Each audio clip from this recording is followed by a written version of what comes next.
আজি আপোনালোকে দেখা পাইছে ভাৰতৰ ভিতৰত জনপ্ৰিয় chief minister doctor Himanta Biswa Sarma ডাঙৰীয়াৰ নেতৃত্বত তেখেতে আজি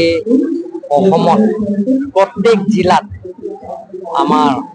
সকলোৰে শ্ৰদ্ধা পৃথিৱীৰ জনপ্ৰিয় গায়ক ডক্টৰ ভূপেন হাজৰিকা মৃত্যুদেৱক আমি কাৰ্বি আংলং অটোনমাস কাউন্সিল আৰু আমাৰ জিলা ডিষ্ট্ৰিক্ট কমিশনাৰ তেখেতৰ লগত লগ লাগি আমি কাছা ষ্টেডিয়ামত কাছা খেলপথাৰত ইয়াত তেখেতৰ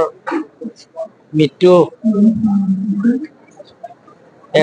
দিনত আমি উদযাপন কৰিছো আৰু তেখেতক বিধি আত্মা যাতে চিৰদিনে যাতে শান্তি হয় তাৰ কাৰণে সকলোৱে আমি গানেৰ জৰিয়তে আমি ভগৱানৰ ওচৰত প্ৰাৰ্থনা কৰিছো আৰু ইয়াত ছাত্ৰ ছাত্ৰী বেলেগ বেলেগৰ স্কুল কলেজ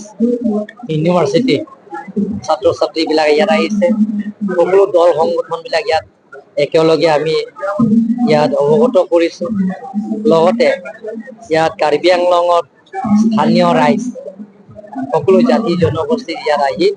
তেখেতৰ মৃত্যু দিৱস আমি সকলোৱে উদযাপন কৰিছো আৰু তেখেতক বিধি আত্মা চিৰদিনৰ শান্তি কৰিবৰ কাৰণে আমি প্ৰাৰ্থনা কৰিছো আমিও সিদ্ধান্ত লৈছো যিটো নেকি ডক্টৰ হিমন্ত বিশ্ব শৰ্মাই ঘোষণা কৰিছে আমি আগৰে পালন কৰিছো